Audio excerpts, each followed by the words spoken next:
No matter what you want to do in Dota, seeing your opponents on the minimap is a huge advantage. Whether it's ganking, farming, fighting, or split pushing, it doesn't matter. Good warding makes it all the much easier. Today we'll be going over warding to give you a crucial edge in one of the most underrated aspects in the game.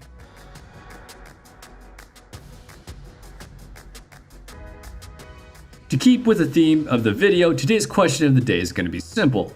Which is your favorite ability for extra vision? My favorite is Zeus's ultimate, but Beastmaster's Hawk is up there as well.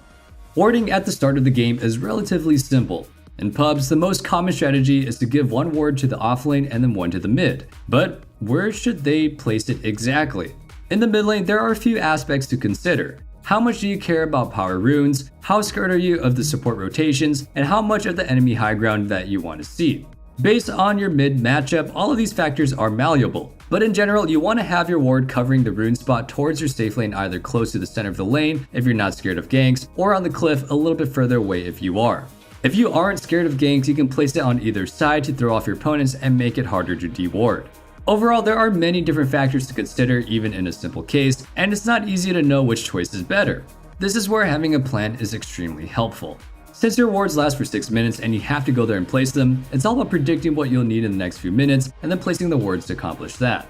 The trick is to know how certain heroes and positions like to play on the map, as well as knowing what is important for your team. Sometimes your carry's safe farm is important. Sometimes you want to take a tower push easier. At other times you might want to catch the enemy heroes as they are farming. But broadly speaking, it's always about the areas either you or your opponents want to play in.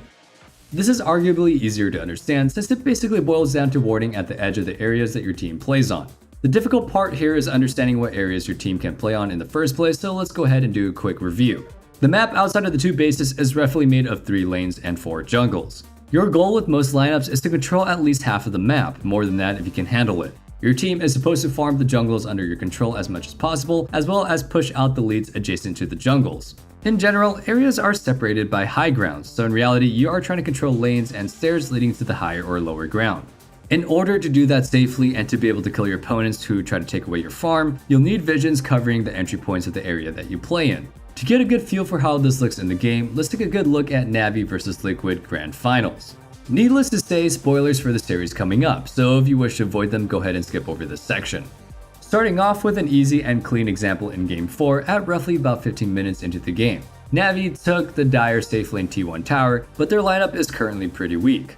All they want to do is farm up some items so they can fight Liquid faster. Liquid's lineup on the other hand is really aggressive and has a lot of catch. Practically all 5 of their heroes could start a pickoff. Knowing this, Navi is trying to hang on the easiest area for them to control, their own triangle.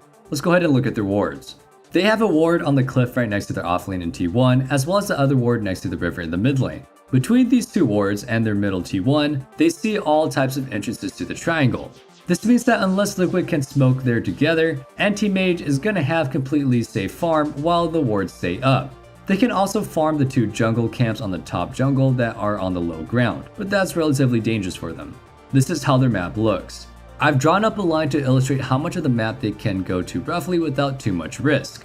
We can clearly see how their vision is at the edge of what they feel like they can go to. Now let's go ahead and look at Liquid's wards in the same scenario. They have a ward at Roshan right now of the Radiant Triangle, 1 ward in the middle of the Radiant Triangle, and then 1 ward at the cliff behind Radiant T2.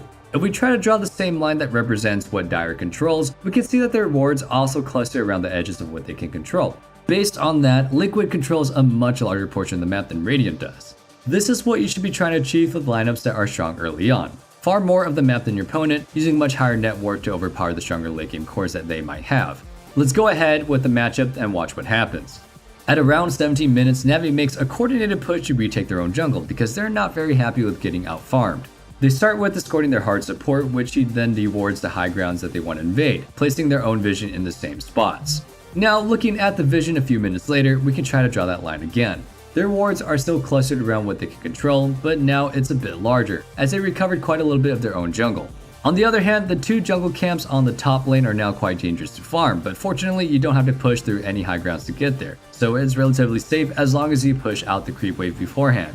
That's all great, but how can you apply this to your pub matches where the carries may not be looking at the minimap to help you ward? My first recommendation is to try to always ward defensively. From my personal experience and having seen many games in different MMRs, people tend to naturally gravitate towards their own jungles, even if it's wrong. It's better to try to make those safe than to force concepts on your teammates that they don't quite understand. So ward the entrances and high grounds to your own side of the map at the beginning. Later on into the game, wards around Roshan are completely and extremely useful no matter what. So that's always something that you should look for and think about in every single bracket. Another useful piece of advice and information is the power roots. Make sure that you cover at least one of them even in the later stages of the game. And lastly, perhaps most importantly, carry at least one ward with you at all times.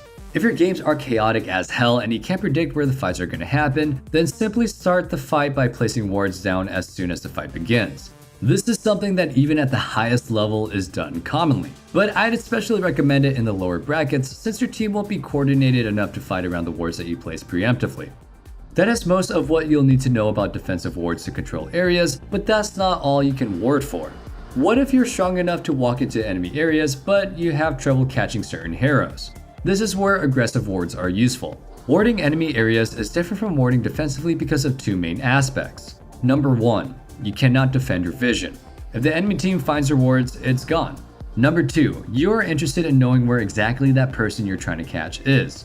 That means rather than entrances to high grounds and areas, you want to see camps or lanes that you think they'll go to, and you'll need to place the wards in awkward spots so they aren't found.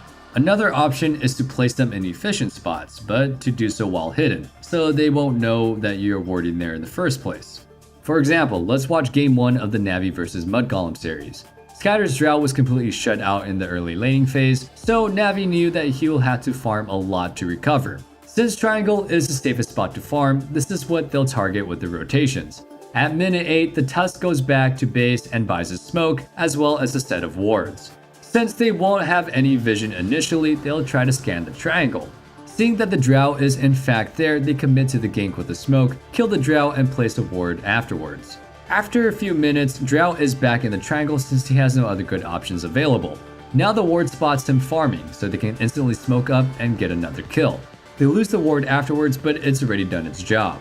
If we look at the net worth of the Drow at 8 minutes before the first kill, and then at 12 minutes after the second kill, it's a measly 500 gold higher, even though the Mud Golems are giving her the safest place in the map to farm. This is merely just one example, but you can also place wards between towers, behind T2 towers to spot couriers and heroes going to the jungle, wards in the river between jungles to catch heroes rotating between the camps to farm, and etc. It all depends on how the hero you want to catch likes to farm. The cool thing about warding aggressively like this is that except for higher MMR brackets, most people won't really find or won't even think about trying to find your wards that are placed like this. They can stay up for way longer than our example in the pro match, and let's be honest, most teams won't say no to a kill on the enemy carry, so you'll have an easier time making your teammates use the ward as well. I'd highly recommend most position forward players to place aggressive wards all the time. Just make sure that you don't overdo it, you still want to leave some wards for everyone else. That's going to be it for today. I hope that you guys learned something about warding. It's a really crucial part of supporting, but understanding it as any position will make you a much better player, and since wards are free, there's nothing stopping you from warding yourself, even if you are the core player. Use your wards well and you'll have a lot more farm guaranteed. As a parting question for everyone, what kind of content would you like to see in the future? Leave your ideas in the comments down below. And with all that being said, stay safe, stay healthy, and have a wonderful day. Peace.